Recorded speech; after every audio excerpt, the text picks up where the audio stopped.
Arratsaldeon. Buenas tardes. Batzorde científico. Aquí está la gente del comité científico, también Alfonso, Paco, Javier, María y Joseba, que han estado también aquí. Y cuando estás en un comité científico, pues recuerdas como en un principio que era el Congreso. El Congreso no era nada, era una página en blanco y comenzamos a aportar ideas, a escribir ideas y a compartir propuestas entre nosotros y nosotras. Ha finalizado el Congreso y ahora vamos a ver qué es lo que hemos aprendido. Congreso nos lo hemos pasado hablando bastante rato del calor.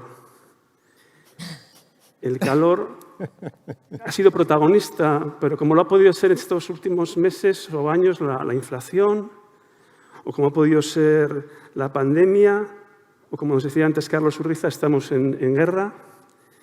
Son fenómenos extremos que nos mueven el piso, nos mueven el contexto, ¿no? Parece que no sabemos muy bien a qué agarrarnos.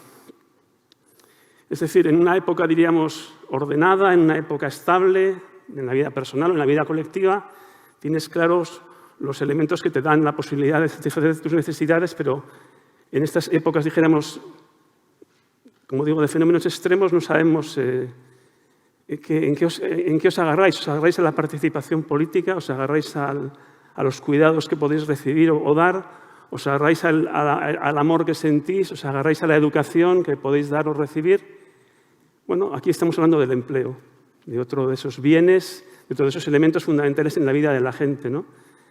Por cierto, que el anteproyecto de ley de empleo tiene partes poéticas al respecto de lo que es el valor del trabajo, que os recomiendo que leáis, ¿no? Ese empleo, yo diría que el empleo es una relación interpersonal, es una forma de relación interpersonal, donde una persona que ha tenido quizás la valentía o la inconsciencia de comprar o adquirir o poseer unos medios de producción, unos recursos, le dice a otra, ¿quieres trabajar para mí? ¿Quieres trabajar conmigo? Y la otra persona le dice que sí, ¿no? El empleador, la empleadora puede ser un privado, puede ser el Estado, puede ser diferentes agentes. Y esa magia de esa relación interpersonal que llamamos empleo, pues realmente es una magia muy, muy, muy sofisticada, ¿no? Es decir, como hemos dicho aquí muchas veces durante estos días, para que se produzca ese hecho o esa relación interpersonal que llamamos empleo, tienen que confluir muchas circunstancias. Y fijaros que aquí decimos, los que estamos aquí, que tenemos ingenierías que saben cómo desencadenar esas circunstancias. Más que eso, decimos que desde el agente llamado Estado sabemos diseñar políticas públicas para implementar esas ingenierías para desencadenar ese efecto. Ostras, mucha tela marinera que cortar a la hora de esas burbujitas, dijéramos, de jabón que están en el aire, que se llaman empleo, saber cómo generarlas, cómo mantenerlas y cómo cuidarlas, ¿no? Y por tanto, yo quiero preguntaros qué habéis aprendido, ¿no?, en estos días de aquí para hacer esa cosa tan difícil que es las políticas activas de empleo, las políticas activas y las ingenierías y las intervenciones que consiguen que haya ese bien que llamamos empleo y que nos es tan necesario a muchas personas en estos días, ¿no? Y bueno, pues yo te empezaría preguntando a ti, Fernando Consuegra, pues bueno, quizás desde una mirada de los agentes precisamente, de personas, organizaciones que trabajáis en el ámbito del empleo y en el ámbito de la promoción de un empleo inclusivo, y quizás también desde lo que has escuchado, quizás hoy o ayer, 4 o 5 minutos, ¿con qué te quedas? ¿Qué has aprendido y qué quisieras que quedara como fijado en la mente del público aquí para que esta noche cuando se despierten de golpe digan, esto que ha dicho Fernando Consuegra es importante? Sí. Bueno, yo con lo de sabio me he bloqueado ya, o sea, ya no sé ya qué decir, ¿no? Bueno, a veces hay pases de gol que son ya el gol y eso lo hace muy bien Fernando, o sea, la introducción que has hecho ya induce mucho de la reflexión, ¿no? Yo creo que pensando en la perspectiva de las personas e incluso de las entidades que trabajan con las personas, es verdad que están también las empresas, pero pensando en ellas, yo creo que este congreso y la iniciativa que realmente hay detrás del anteproyecto de ley, fundamentalmente, además de otras iniciativas transformadoras que el departamento está impulsando, creo que es una excelente noticia. O sea, es una excelente noticia que es muy fundacional, porque es llevar al terreno de un hecho que tú describías muy bien, que es muy relacional, algo que es un derecho a ser atendido, a ser diagnosticado, a establecer un plan personalizado. Y claro, todo derecho, más allá de las obligaciones y otros aspectos que pudiera derivar, lo que introduce en el sistema es una energía de calidad. Nos obliga a hacerlo con calidad, porque es exigible. Como hay calidad educativa, como hay calidad en salud.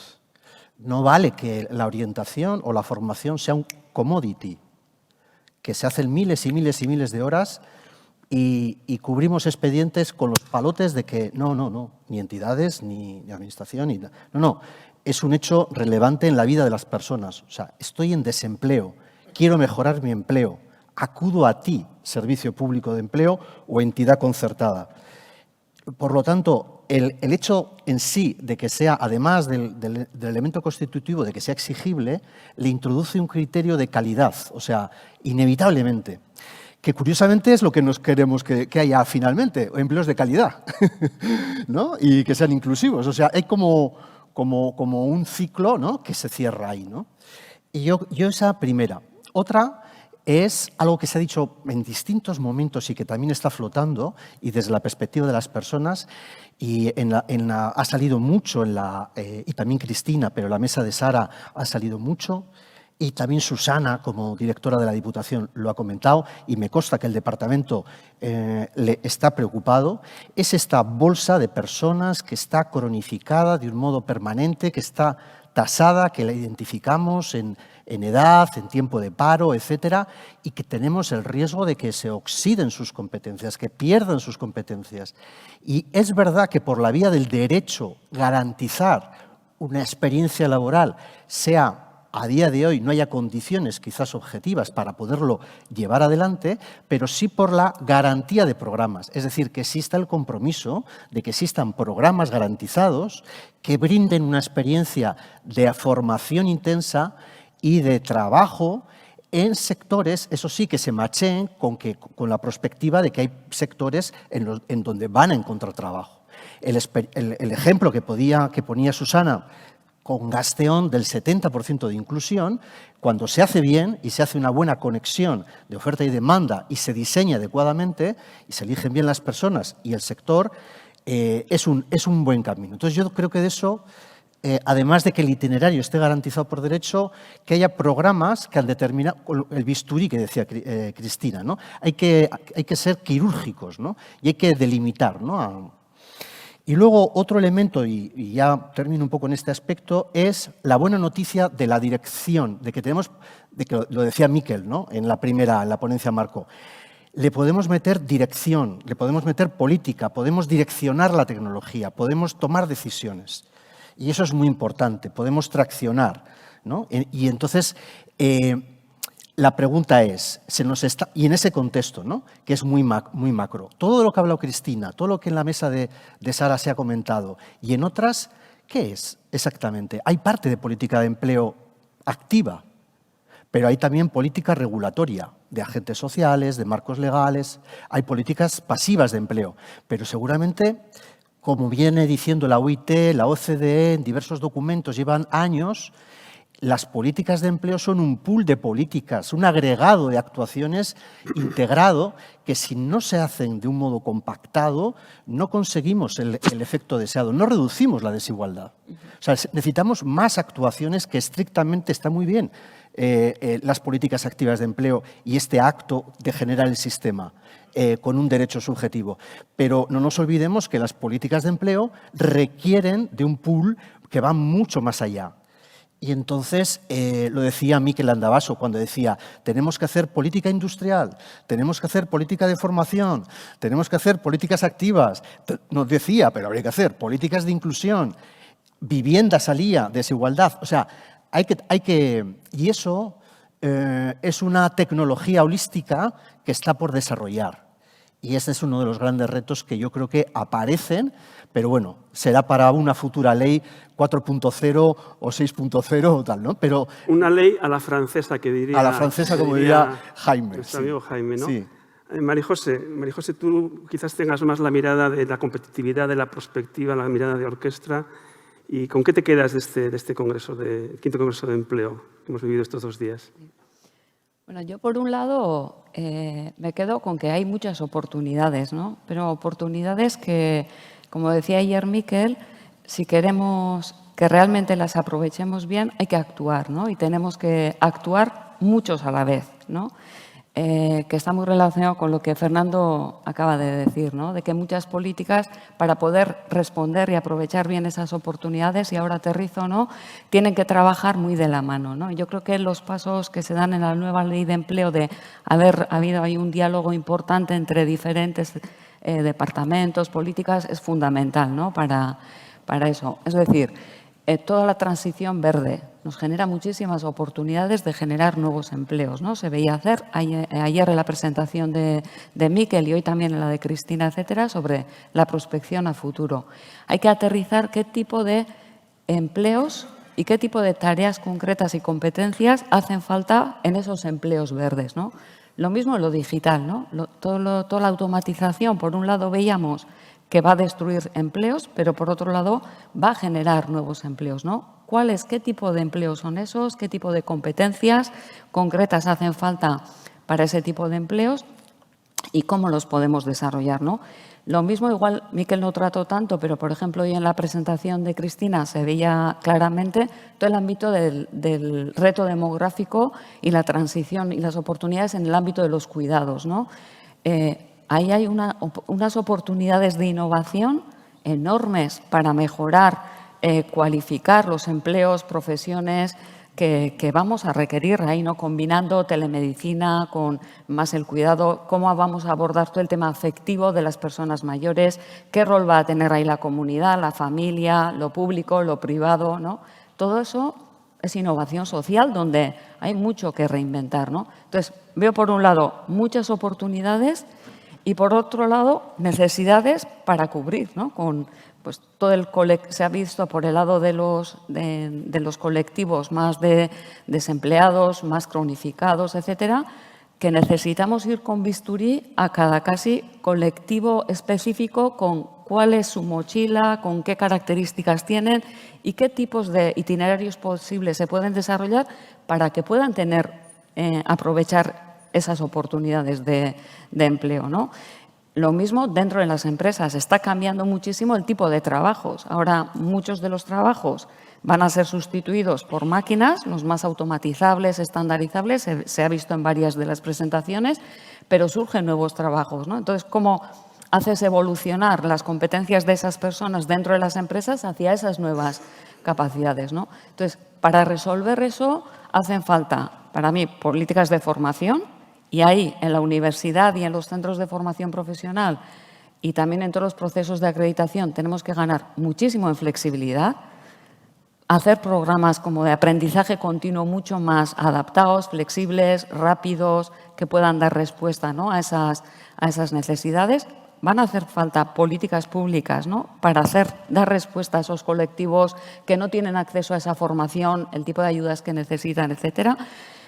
Políticas industriales, o sea, teniendo en cuenta toda la estructura productiva que tenemos, y se veía ayer que la industria genera no sé cuántos empleos más, ¿no? O sea, tracciona de muchos otros sectores en función de las apuestas industriales que ya se han hecho en el país, ¿no? ¿Qué formaciones tenemos que reforzar también, ¿no? Entonces veo muchas oportunidades, necesidades de adaptación y de dar respuesta a colectivos muy específicos con bisturí, y en el intermedio muchos que tenemos que trabajar juntos, ¿no? Y en colectivo desde la formación, desde la propia empresa, desde lo público, para poder dar respuesta a eso, ¿no?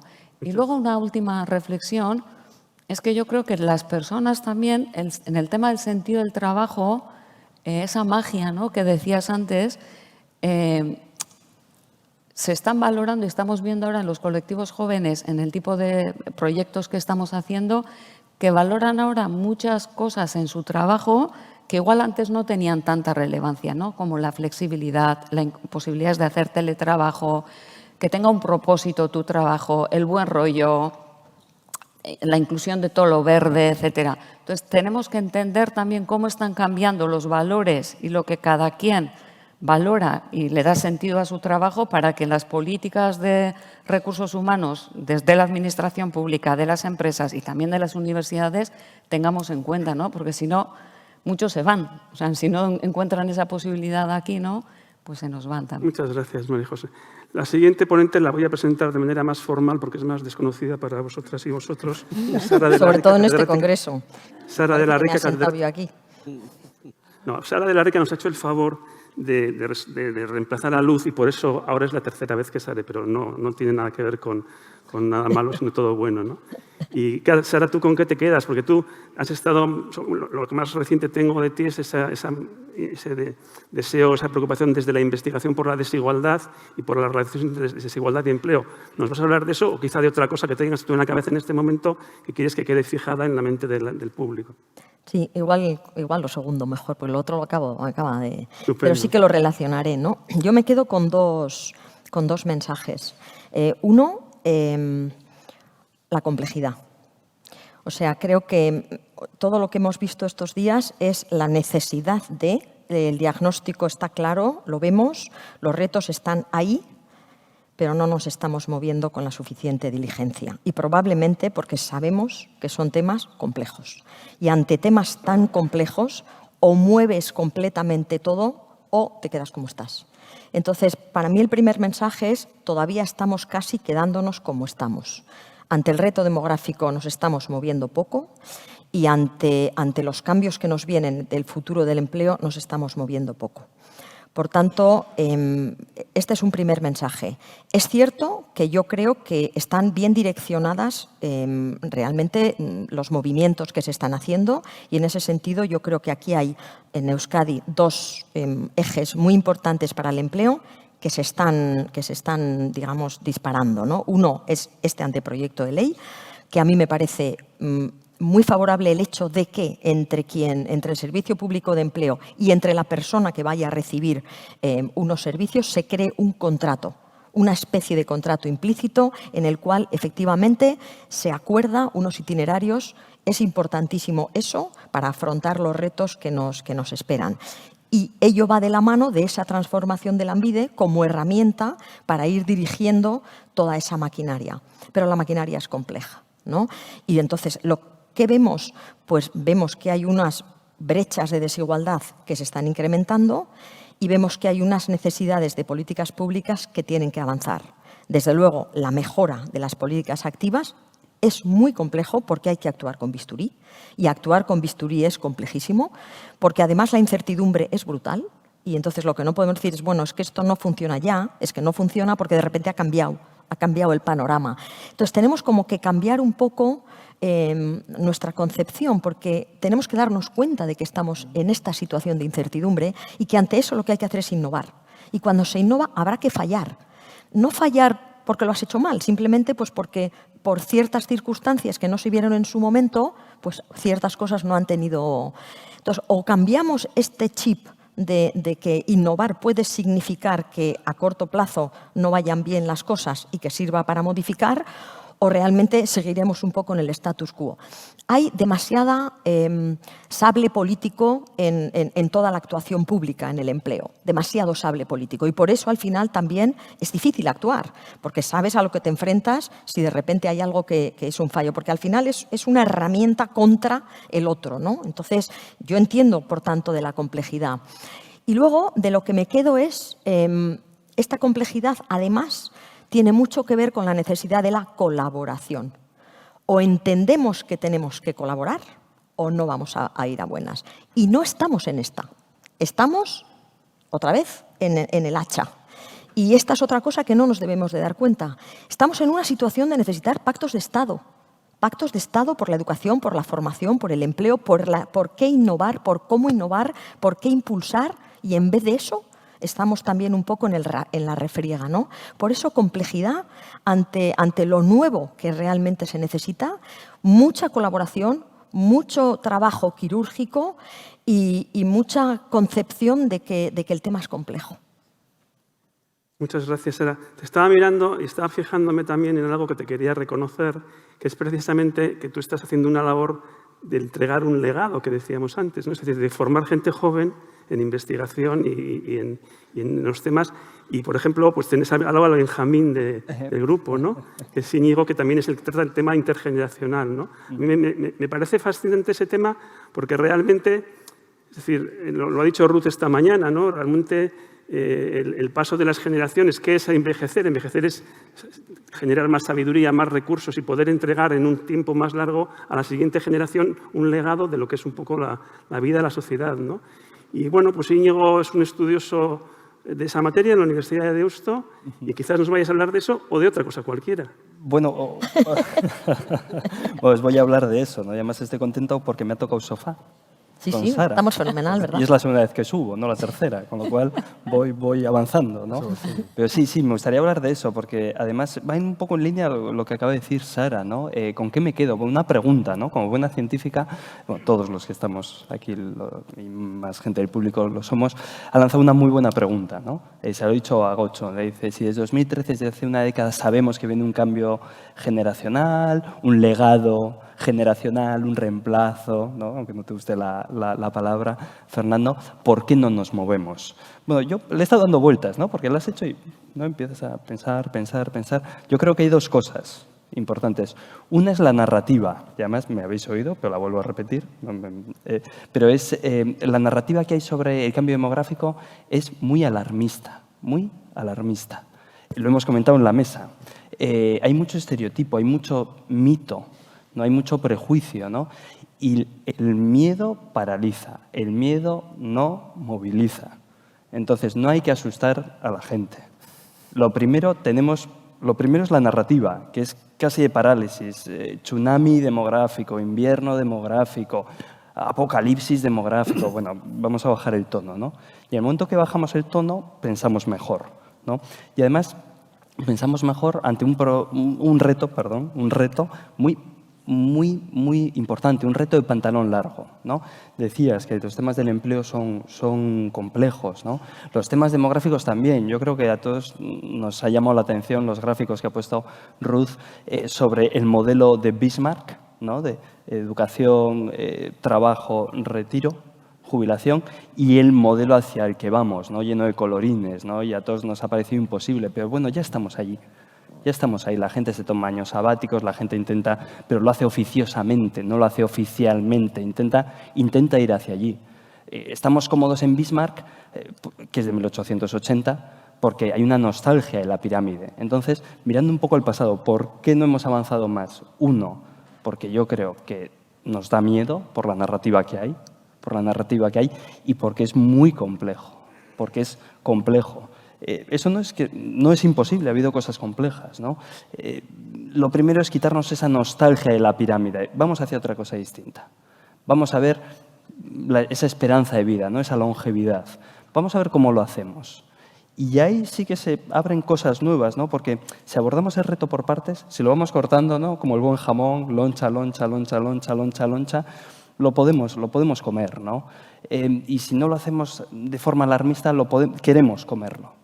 Y lo que he visto ya es a futuro, con lo que me quedo es, hay capacidad, hay ventana de oportunidad.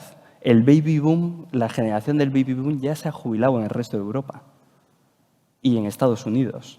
En España el baby boom fue 10 años más tarde, en los años 60. Entonces, ese apocalipsis, en teoría apocalipsis, ya ha pasado en otros sitios, sí, ¿no? Con lo cual, tenemos ventana de oportunidad demográfica. De aquí a 2030, de aquí a 2030 y pico. Entonces, vamos a experimentar, vamos a hacer los sandbox, vamos a hacer las políticas, vamos a buscar los datos, vamos a hacer cosas distintas para ir hacia ese ciclo de vida que decía Ruth, ¿no? Que lo voy a llamar casi de Otto von Bismarck a Ruth Finkelstein, ¿no? De ir a ese tipo, ¿no? Y ahí dar respuestas a la demografía laboral, pero a muchas otras demografías que son importantes, ¿no? De cuidados, de acompañamiento, de chasis demográfico, productivo, sanidad, educación, etcétera, etcétera, ¿no?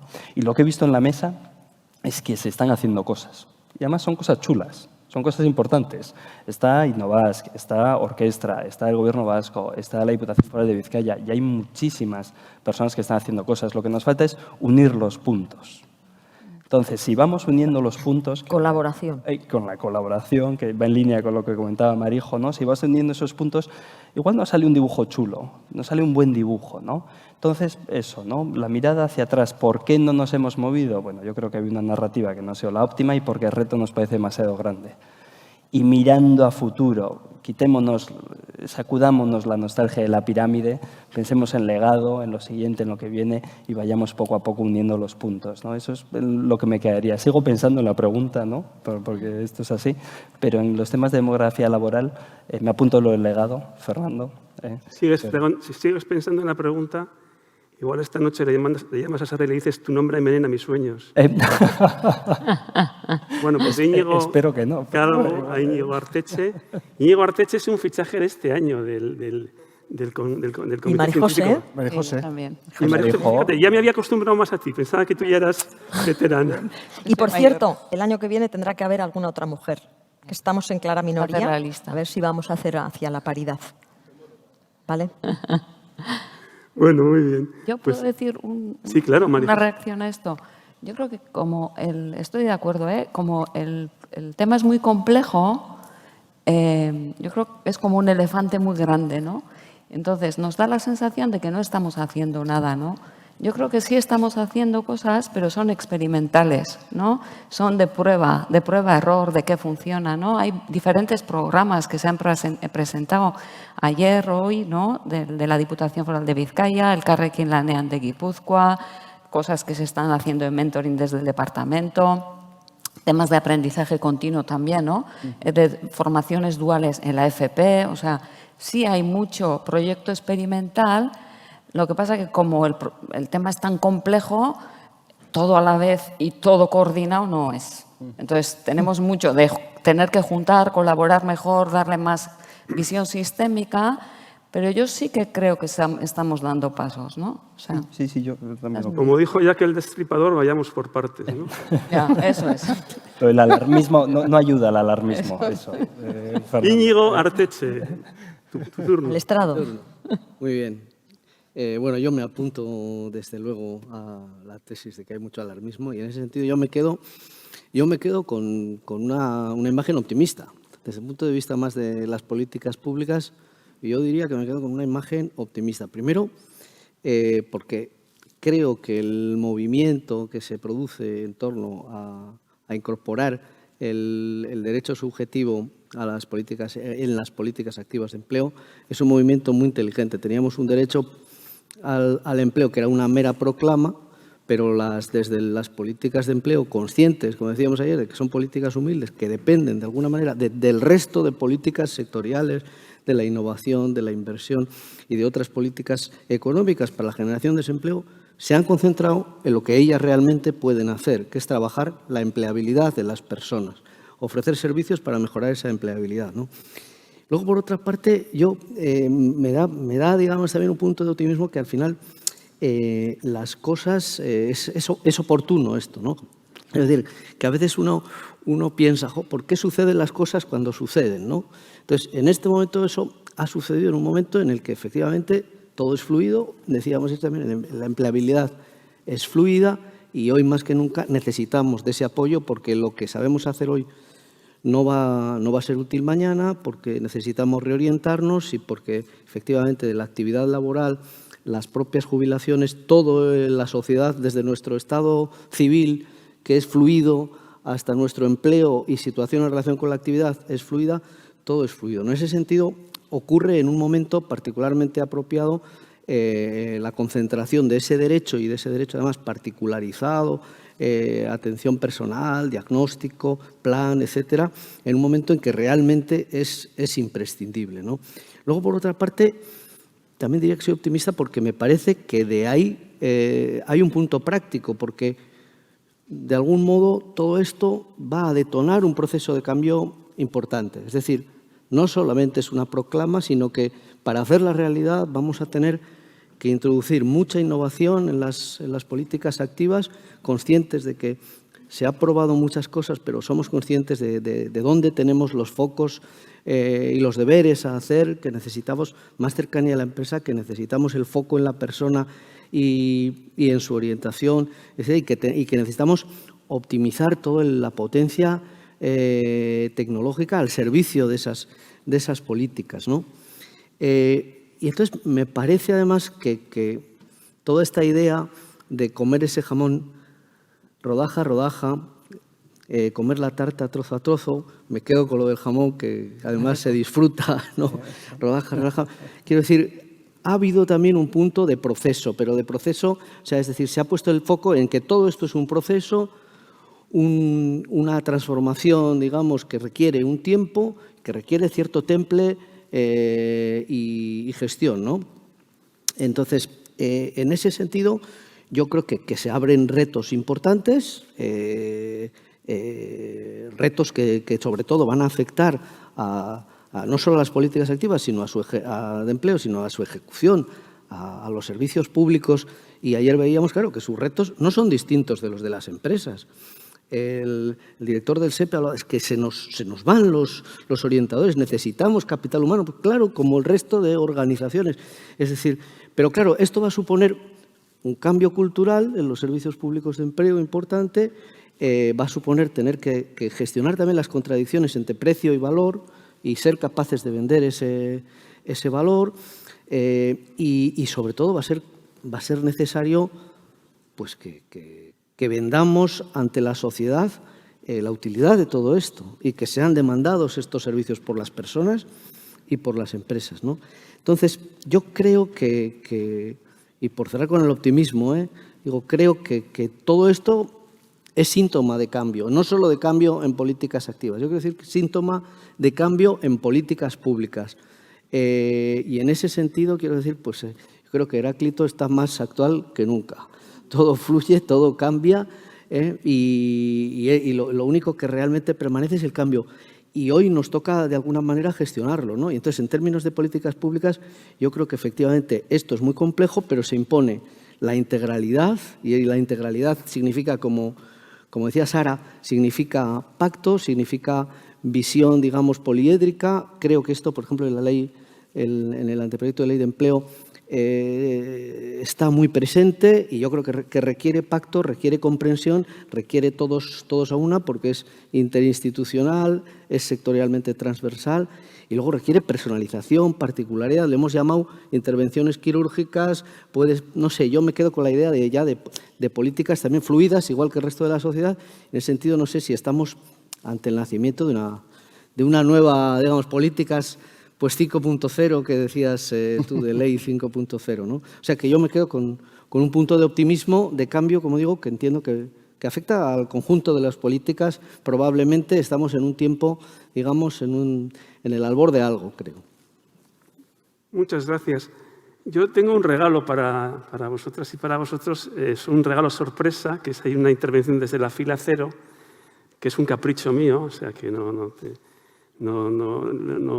estaba previsto, pero me apetecía también que hubiera una mirada jurídica, sobre todo de la persona que ha estado ahí en el telar, cosiendo y recosiendo estos textos legales que ahora consideramos que son parte de un quehacer, ¿no? Entonces, Arantxa González, que me odiará eternamente por esto, pero que también me querrá mucho porque es muy maja persona, dinos algo. ¿Un micro no hay? Bueno, entonces vamos a esperar hasta que haya un micro. Me traen, si no, subir ahí. Sube, si no, Arantxa. Vamos a darle un aplauso, venga.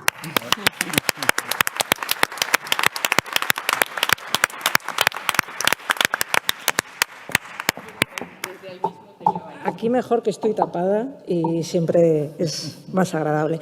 Bueno, yo me presento, soy Arantxa González, soy asesora en el Departamento de Trabajo y Empleo y soy jurista.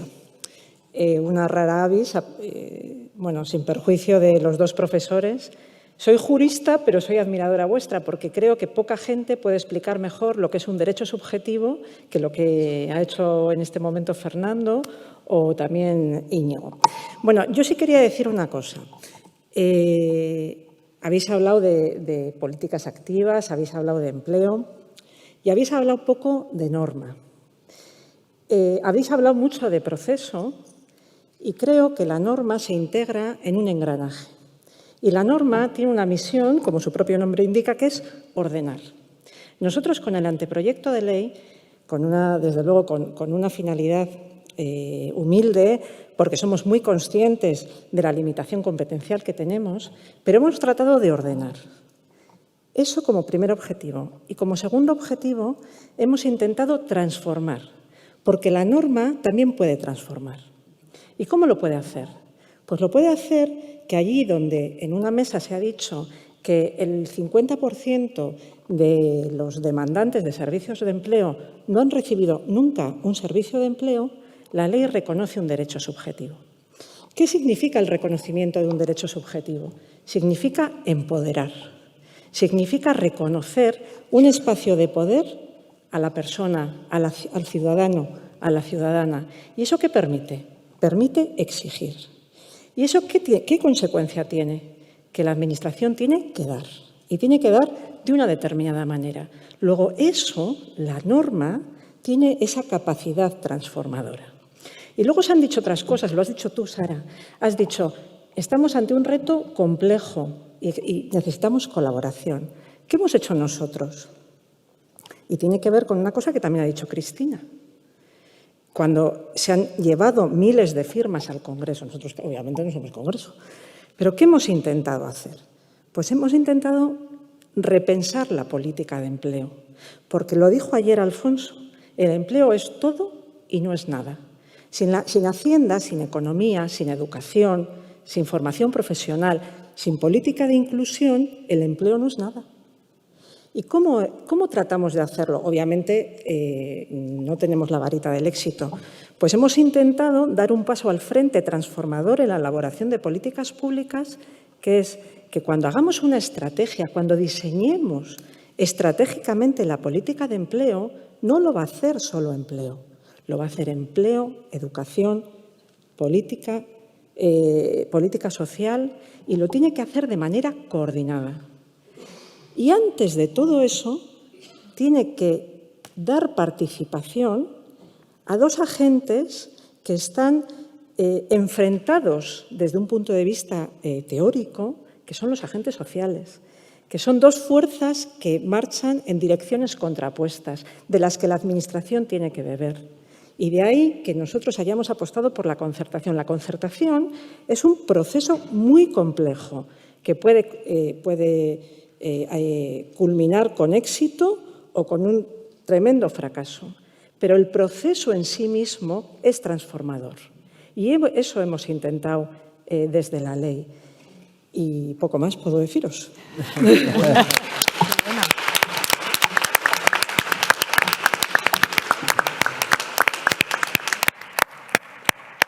Vaya final nos ha dado la jurista. Tendremos que dejarle también algo al director de empleo para que haga sus conclusiones.